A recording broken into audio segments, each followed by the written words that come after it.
We are going to move on. Luis Macias is joining us. If you've ever heard of blockchain and smart contracts and wondered what they're about, we have the man to be able to answer those questions for you. He's going to explain this emerging technology in a presentation sponsored by GrainChain. Luis Macias founded and implemented Silosys and developed GrainChain's transaction platform using blockchain and smart contracts.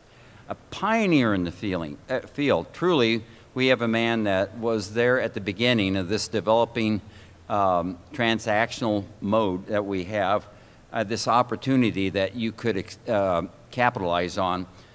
Luis' experience in blockchain is quite extensive. Please welcome Luis to the stage.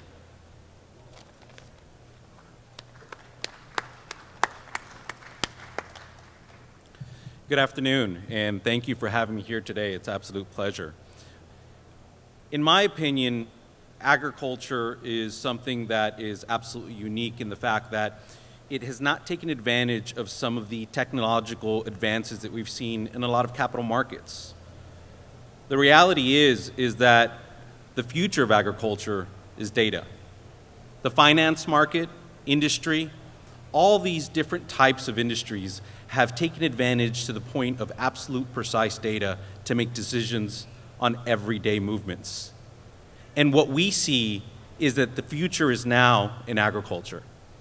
Being able to digitize the process of a producer, being able to understand the movements in a way that the finance markets do, how they react, how they move, being able to understand what is going on the day-to-day and in real time is something that's absolutely unique.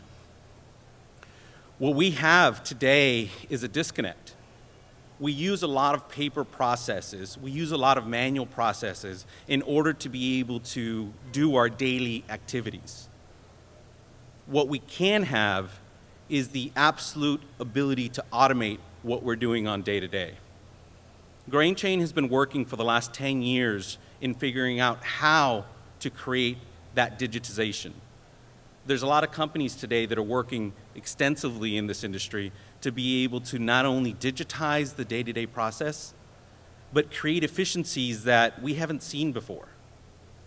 What we have is the ability to really increase our ability to get capital, to lower the cost of insurance, to be able to increase reactions to produce more. I can see a day where we can go out and understand how to get a loan or get a policy in a matter of seconds or minutes. And this is something that we've been striving for the last 10 years. We've been creating the ability to digitize the day-to-day process, eliminate the human element out of data collection. When we look at the landscape overall, we feel that being able to have a digital notepad, being able to understand what happens on your day-to-day experience changes that amount of data that gets aggregated and created. What we have got the ability to do is not only give these tools to the individual producer, but do this in a way where the infrastructure is not costly, where connectivity is not really an issue, and where we have the ability to use the data in a productive manner.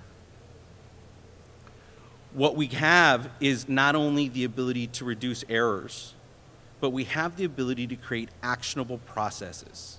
And actionable processes is, I think, what's really important in this overall process. When we're able to collect and when we're able to understand that this information is real and true, we're able to do something that's absolutely different. We just listened to a panel that talked completely about carbon credits. And one of the questions of the audience was, well, they've asked me to put together a lot of information from the past. When we have situations where we're trying to prove what we're doing, this digitization is the answer. This digitization is the first step in creating a very seamless environment for not only productivity, but also for being able to capture what we need. We have the ability to capture premiums for the good work that we do. We have the ability to get paid more for producing organic products. We have the ability to get paid to be able to capture carbon.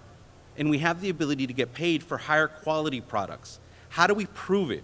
How do we get that information into the hands for the people that pay? But more than anything, how do we level the playing field? How do we get the ability for us who are doing things right to get paid for it?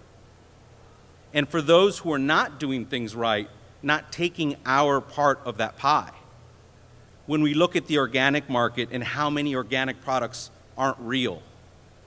When we look at different types of specialty products and people getting away with things that it shouldn't be when there's really good actors in this field. What kind of tools do we need to produce in order to get to that space? When we go into a scenario where we are receiving a very, very small percentage of the final pie, how do we enhance that? How do we get more of it? And how do we increase the money that we receive? And how do we get people to pay for it without even doubting what's going on? And the biggest thing that affects us most is that we have fraud. Who pays for that fraud? When there is an issue that burns the banks, when there is an issue that burns the insurance company, who pays for it? The producers pay for it. The facilities, the silos, and all the different participants. And how do we prevent that from happening? When we have systems that are collecting this information in real time, and when we have systems that are updating this information, we know what's going on, and we have a higher ability to prevent this from happening. When we create an environment of trust, and we're able to collect data in an efficient manner, and we're able to automate this process and not depend on people, but machines to be able to collect this data, we start earning the trust of those banks, we start earning the trust of those insurance companies, and we start lowering risk. And the key to all of this is lowering risk. Because as we start lowering risk, we start lowering the cost of capital. We start lowering the cost of insurance. We start lowering the cost of investment to be able to create. So we have to invest in technology, and technology is a daunting thing. When we have to look at advanced technology, when we have to invest in infrastructure, that comes second to being able to buy new machinery. That comes second to be able to buy different types of seeds. But what if we create a technology and an infrastructure that doesn't have a high upfront cost, that doesn't have a very high cost of entry for training? And that's where we're focusing. Is it how do we retrieve data and how do we create data in an automated form? How do we use today's advanced technologies so that we can benefit without having to invest highly? I think the important part is to look at what are we doing today? How are we doing it today? We spend a lot of our time writing things down on paper. We spend a lot of time creating contracts by shaking hands. We spend a lot of time doing things out in the field where we can't put it on the cloud or we can't put it into anywhere. How do we resolve that and how do we change it? Because everything you write down, whether it's the inputs that you've put in, whether it's the actions that you've taken, whether it's the product that's coming in, is extremely important when it comes to this data. What happens when contracts go wrong and they were a handshake contract? That becomes an extremely difficult situation. What we are trying to create is the ability to not have to worry about those things. Giving us a platform that not only allows us to create the most efficient and best contract when you're selling your grain, that asks you all the questions and creates a digital format of that, that relies on data to execute those contracts. When I was introduced, we were start talking about smart contracts. And this is something we've been doing for the last 4 years in the grain industry, where we're settling contracts digitally, where we're creating contracts digitally. And why do they call them smart contracts? These are contracts that understand what needs to be bought and what needs to be sold. that understand all of the conditions of the grain and who all of the parties that are involved, the banks, the landlords, the different partners, the different owners. And they're able to execute and distribute funds in an automated fashion. How do we do that? How do we get the ability for us to understand what the quality of the grain was, pay everyone, and do everything within seconds? And that's what we're doing today. In Texas, we have grain producers who are going to some of our facilities at 11 a.m., turn in their grain, and our smart contracts process that data. They're connected to the scales, they're connected to your moisture readers, they have laboratory connections, they're connected to everything that has to do with grading the actual grain. And by the time the truck leaves with the scale, there's money in a bank account. And if the payer doesn't want to pay that way, they know exactly when they're going to get paid. They're able, the producer is able to see his application, they're able to see that they got paid, exactly why, what the deductions were in that second. What produces that efficiency is data, is the right data, is starting to eliminate that human element from the data. We start creating apps that give you the ability to not only see what's going on in real time, but to be able to use them when you're out in the field and there's no internet. The ability to turn your scales, the ability to turn your moisture readers, the ability to be able to turn your tank sensors into IoT devices, and they start creating this data and feeding it to contracts, or even at least feeding it to your systems. This gives you the empowerment to automate the processes, and that's the power of something like a smart contract. I've spoken a lot all around the world about getting paid on a grain contract. And in the United States, we may have the problem a little less than other parts of the world, but we've all had the problem of not getting paid on time. We've all had the problem of there being errors in the processing of our payments. And we've all had the problem, at least once, where we've gotten burned because we didn't write a contract, or we didn't think of a certain situation. This is the process of creating that efficiency.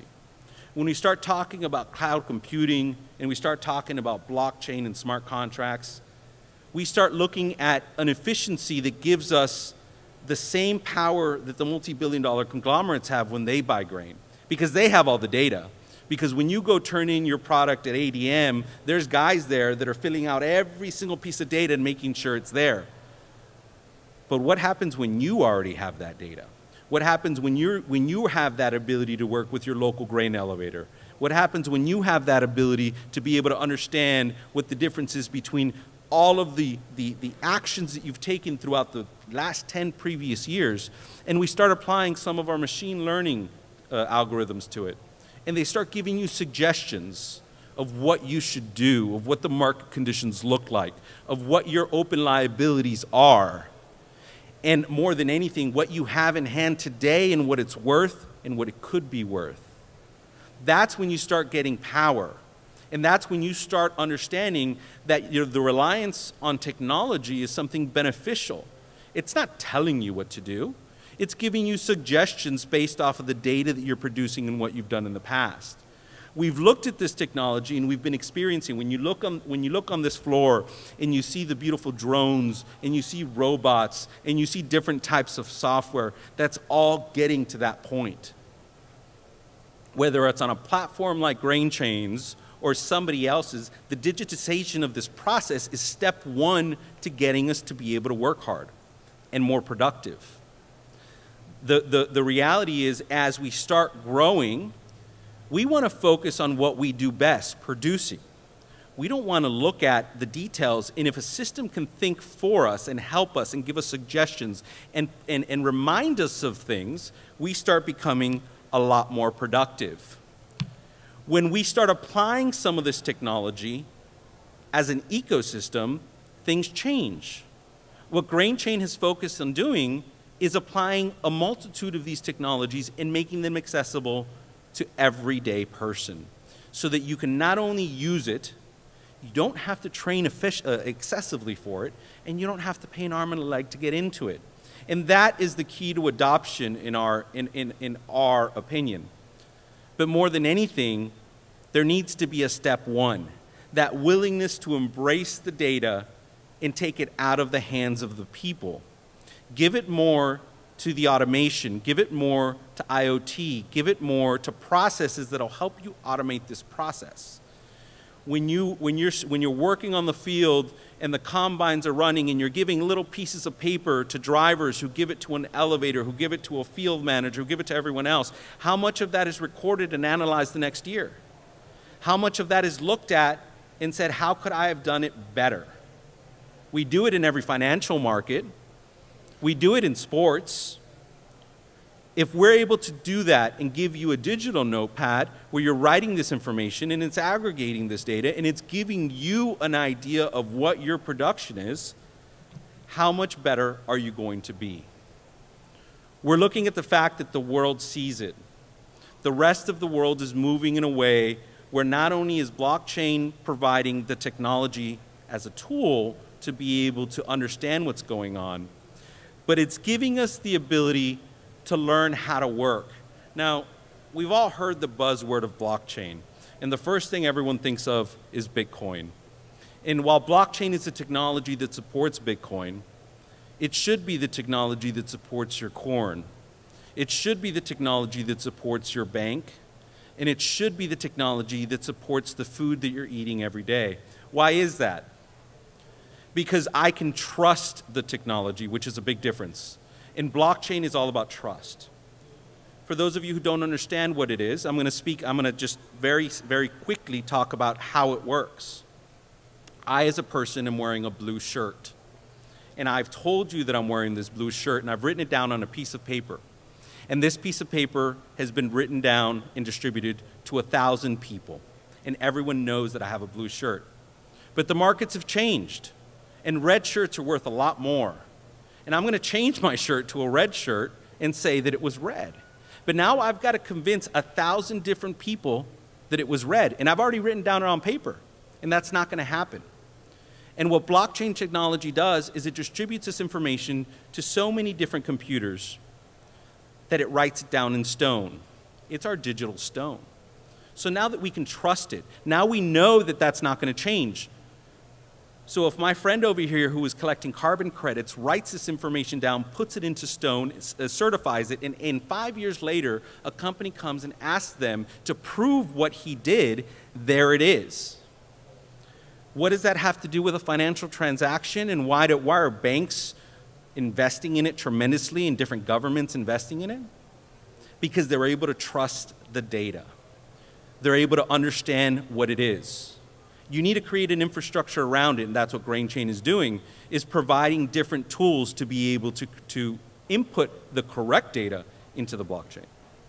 But now that I have the right data, I can execute a contract. So now when I told you that a grain truck went up to an elevator at 11 and got paid within seconds, it's because it trusted the data enough to be able to do it, and it moved the money fast enough to be able to let you walk out of that elevator with money already deposited in your bank account.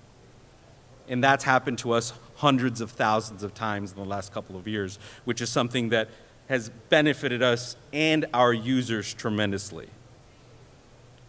When we understand that because this technology gives us a true immutability, and we're able to validate that information, we're able to take action. We're not only able to move money, we're able to recognize, we're able to certify, and we're able to understand where things come from. But more than anything else, you own this data. You select who sees the data. You give people the keys to see your information. And you select who has the opportunity to pay you for your data, which is what's the most important thing. Because us as individuals are turning into a digital world where that data is extremely valuable. That data is what is going to give us the ability to get paid. It's for people to understand what work was done and how we were moving. We have the ability to show the world that we can do this.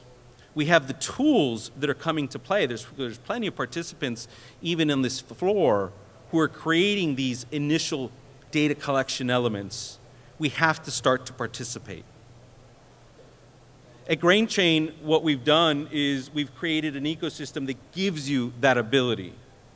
We've not only started at the producer level with a product like Seed Audit that really shows us the ability to collect our geofence fields, what inputs we've put into the areas, produce yield reports, understand where things are coming from, but it gives us the ability to maintain certifications, to be able to collect carbon credits, and to be able to get premiums for the products that we do.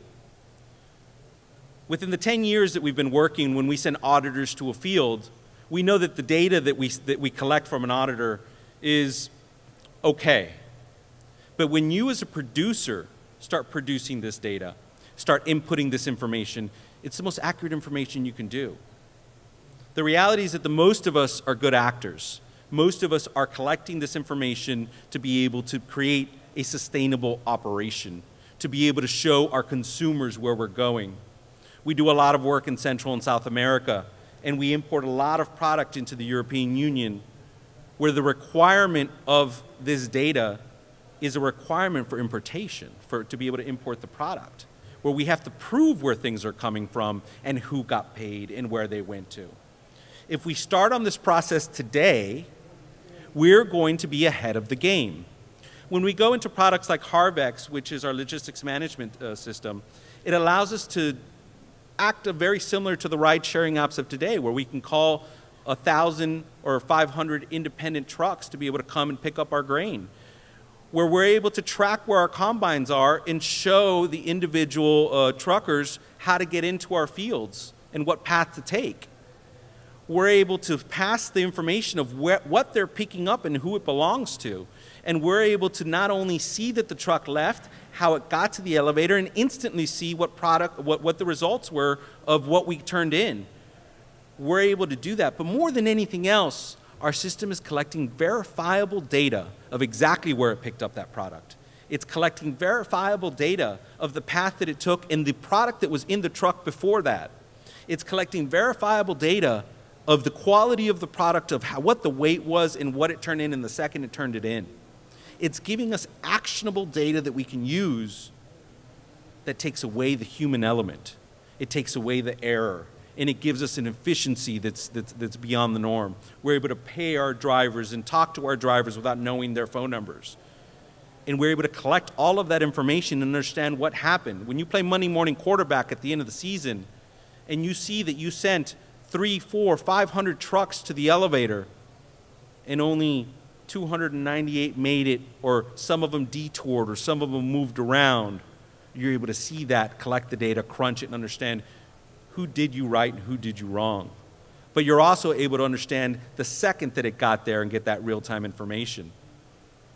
When you're able to truly see a system like Silosys, which manages our silos and automatically captures the data and connects to our scales and connects to our moisture readers and connects to our laboratories and connects to our tank sensors, we're able to capture that information. We're able to give a mobile app to anyone who needs it, whether it's a farmer that participates in your grain elevator, a bank that wants to see his inventory, an auditor who wants to look at all of the tickets that you wrote out through the year. But more than anything else, you've got historicals. You can look 10 years back and see everything that happened. You can look at what your open contracts are, and you can look at where things are. These are the systems that feed into Trumodity, which is the smart contract system. And something like this is what really makes all of this work. When you want to create a sell contract, a futures contract, a spot contract, we're able to answer a series of questions. We're able to involve the banks, lien holders. We're able to involve landlords and partners. We're able to involve brokers and everyone in between. And we're able to put all the conditions of the purchase, whether they're premiums or discounts based off of moisture or quality or foreign material or whatever it is. You're able to put all of those variables in by answering simple questions. And we create the most formal ironclad contract you can believe. We're able to do this by connecting it to all of these data points, and we're able to execute them instantly. What we're doing is changing the way things work, and we're doing it in a way that's easy to use. I've been in the software industry for 21 years, And I married into the farming industry 11 years ago. My father-in-law is a very large-scale grain farmer. And he asked me, find a solution that works. I've always had a concept of creating a big red button approach. If it's harder than pushing a big red button, nobody's going to use it. We've been working at different aspects of this software, and so has the rest of the industry. It's been waking up to the need and the want to be able to create not only a transparent but digitized process when it comes to production. And if we want to maintain sustainability and we want our kids to get into this business and we want to grow our business, we need to be able to understand what the markets are like. And we need to be able to compete at the levels that are above our part of the chain. We need to understand that systems can calculate and think about all of the different variables in a truly efficient manner. And that gives us the ability to work the way we do. We have to be able to create a level of incentivization to be able to make this work. Other countries are doing it to where they're incentivizing us to do good work, making sure that we're taking the right processes. We're doing it with carbon credits. This process is only going to grow. The more digitized you are today, the more ready you are to implement these processes going forward. And with the technology that we are able to apply to this, it gives us not only an edge, but it wakes us up and reminds us sometimes. It tells us what's out there, and it gives us the ability to be strong when we're negotiating and when we're selling. But the best part of data is the lowering of risk, is the better loan rates, the more aggressive insurance we have. Imagine a day where we can create an insurance policy within seconds, and when it actually needs to happen, when something bad does happen, we can claim our insurance within seconds. We're doing this today. The ability to create a loan product at the beginning of the season and be able to adjust that loan product throughout the season because items of data have changed, pricing has changed, situations have changed. Having the ability to aggressively use this data to lower your bank's risk, to lower your insurance company's risk, and to provide this data in seconds, to make a claim with the push of a button, to get paid within days instead of weeks, to be able to create a very efficient process with this. And most importantly, when we start digitizing, we're able to trace back. We're able to understand where things happen, where a problem happened, whether it was fraud, whether it was a food safety issue. We're able to come back and see very easily what has happened. And instead of spending millions of dollars to be able to fix a problem, pinpoint it and not have significant loss. These are the types of technologies that are changing the way we work, and they're doing it every day today.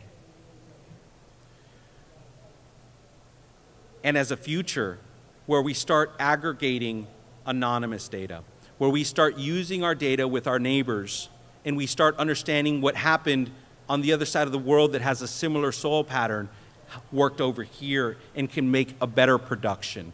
What happens, we were recently featured in Forbes about a year ago and during the pandemic, where we knew that there was an absolute excess of product in one region and a need for product in another. And our systems identified that connection, and they were able to make an actual sale, where we're able to have that kind of work in our favor when we want it to work, where that kind of work lowers our costs and increases our overall efficiency. In my opinion, the future of agriculture is data, and the future is today.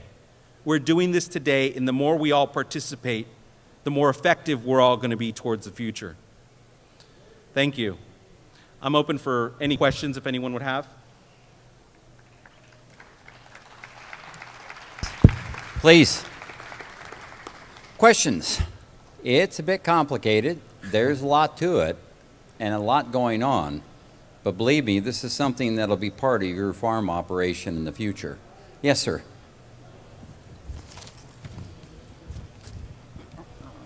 There you go. I understand the concept, but like John Deere gets a lot of data. Are you going through them, or are you going direct to us? And also, the combine's not. It depends on how good it's calibrated, is how accurate it is, and so. I think there's a lot of varieties of how we can connect. Most of the time we're going directly to you. We have the ability to connect to the machines. The data that we collect is usually after we've harvested, but we can compare the data between what has been harvested and what has been turned in. And even though that has to be calibrated, we're getting better and better every day, and the comparison when there's fraud or when there's an issue is relevant.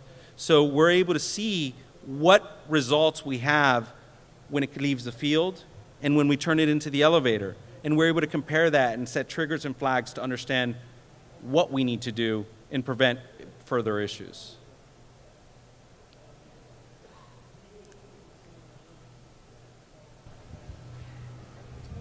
Hello. Hiya. Oh, sorry. That's fine, Dad. A question really more about the application, right? So blockchain, you've seen blockchain for a couple of years with international shipping, right? Maersk and IBM and going through those transactions. And this is really more your product, right? Sure. And you mentioned Europe and you mentioned South America. Are you actually integrating ocean shipping, export bills of lading, commodity, when they're doing the audits on the other side of the pond, you know, where they're looking at loss of produce or loss of product or spillage of product, where they do those weight slips? Are you capturing all that information and then actually linking it to, let's say, a letter of credit, right? And so for the letter of credit to be released by the different banks, Correct. Europe, US, or wherever it would be, to actually get a deposit into our account? Yeah, so we actually do integrate with a lot of different partners in the industry. Oh, sorry.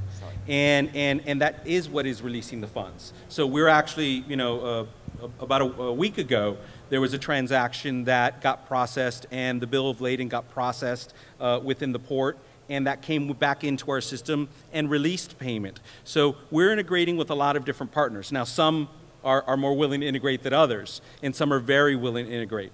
The idea is that we try to integrate with the most amount of partners along the chain. So if you participate with us at the beginning, we start integrating with more partners at the end. We're also giving the ability for people to update and upload information at the end. So whether you can verify the information that got uploaded by your receiving partner, they verify it, and then the transaction gets released. So there's two-party verifications where we're not 100% integrated, and when we are, that integration releases payment.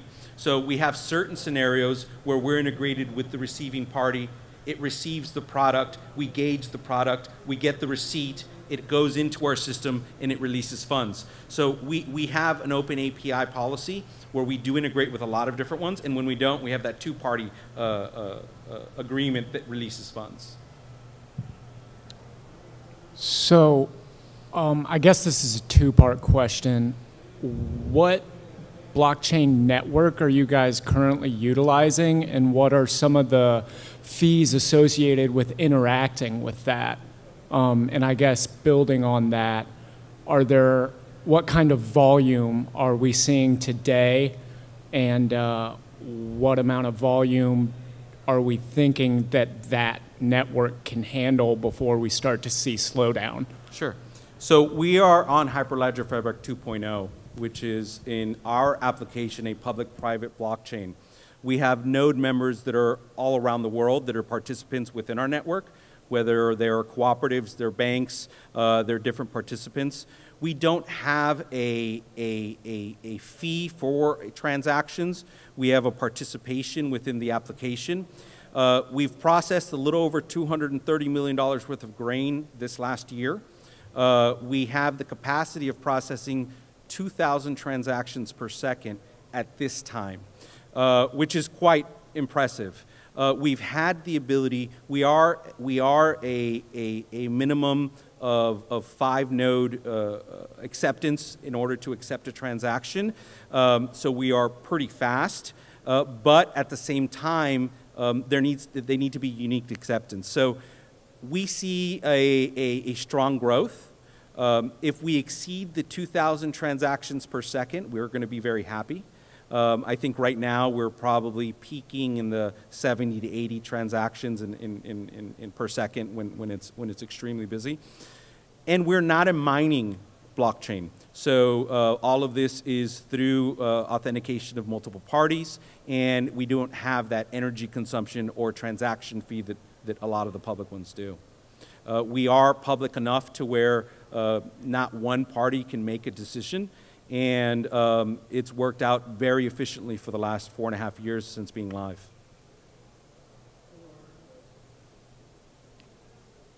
Luis, when does data become stale and non-usable? Data that was accumulated 5 years ago with soil mapping and yield monitoring 10 years ago, or do you have to qualify the data that you receive?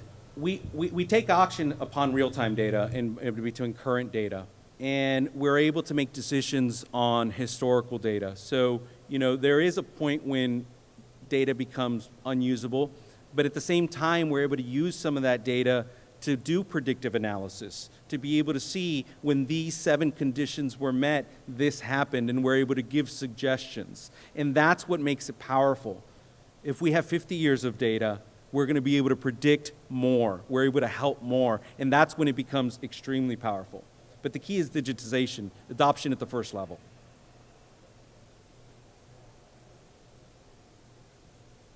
Any other questions? You know, you can talk to Luis afterwards, too, if you want to have a more one-on-one conversation. Certainly. Your booth, you have a booth? Yes, 512. 512. And he'll be here, of course, for the next 2 days as well. You can get your continuing education credits having heard this presentation. So the forms are, Susie, back here, right there. So you fill out the forms and you can get that done. Any more questions at all? No? I would like us to give Luis a warm thank you and applause. Thank you very much, and it was a pleasure being here today.